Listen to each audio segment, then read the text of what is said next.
Le projet de transmission, pour moi, le plus important, c'était de rassembler des gens autour d'un sujet et de le faire discuter.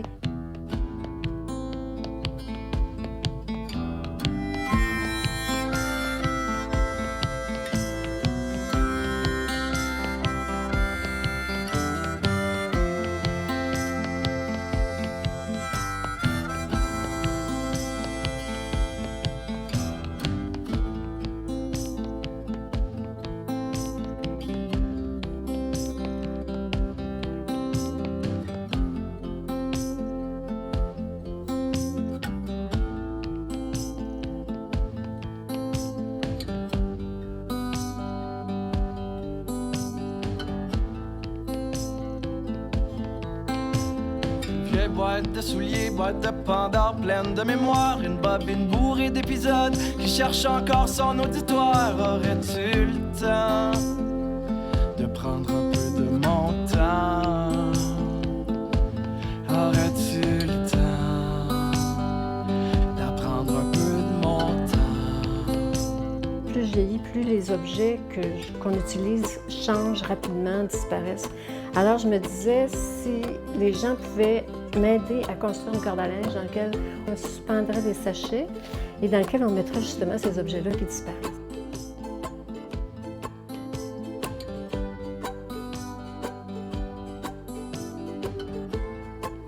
Les gens de la campagne, là, on n'avait pas de métier, on n'avait pas de carte de professionnel, mais tout le monde se débrouillait. Parce qu'il avait appris à se débrouiller jeune, il fallait qu'ils se débrouillent, autrement il avait crevé de faim.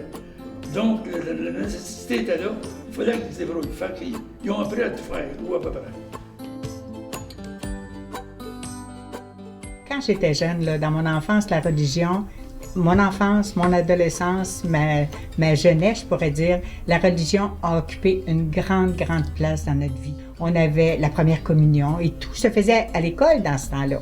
On se préparait à la première communion, on se préparait à la confirmation, on marchait au catéchisme. Ah oui, marcher au catéchisme. Et tout se faisait, c'est l'école qui était responsable de ça.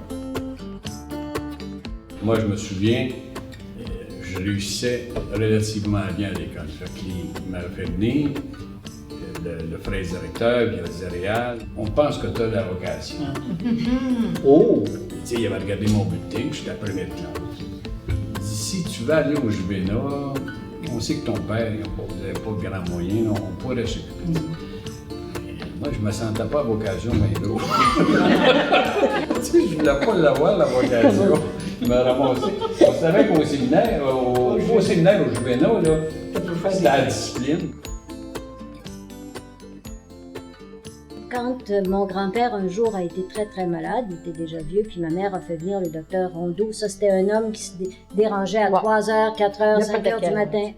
Et puis, il est arrivé vers 4h30 du matin, puis là, il a été dans la chambre en haut, puis quand il est redescendu, il s'est appuyé sur la rampe, puis maman a dit « Docteur, qu'est-ce qui va arriver? » Il dit « Il va s'en sortir, lui. » L'ennui, je connais pas ça bien. Je me suis assez ennuyé quand j'étais jeune, là, que je m'ennuie plus. Les gens qui ont participé au projet de transmission, puis qui ont raconté leurs souvenirs, ont déjà fait un acte de créer, parce que la mémoire et l'imagination, ces deux éléments-là dans notre petite tête, ils couchent dans le même lit. Quand on raconte des souvenirs, on en invente des bouts, on les réarrange pour qu'ils soient heureux, parce que on essaie d'oublier la partie difficile de notre vie. Donc, raconter des souvenirs, pour moi, c'est un acte de création. Chacun a ses histoires cachées, chacun se trace son propre sillon, qu'on garde dans une boîte de souliers, une sorte de boîte de transmission. Aurais-tu le temps de prendre un peu de mon temps? Aurais-tu le temps d'apprendre un peu de mon temps?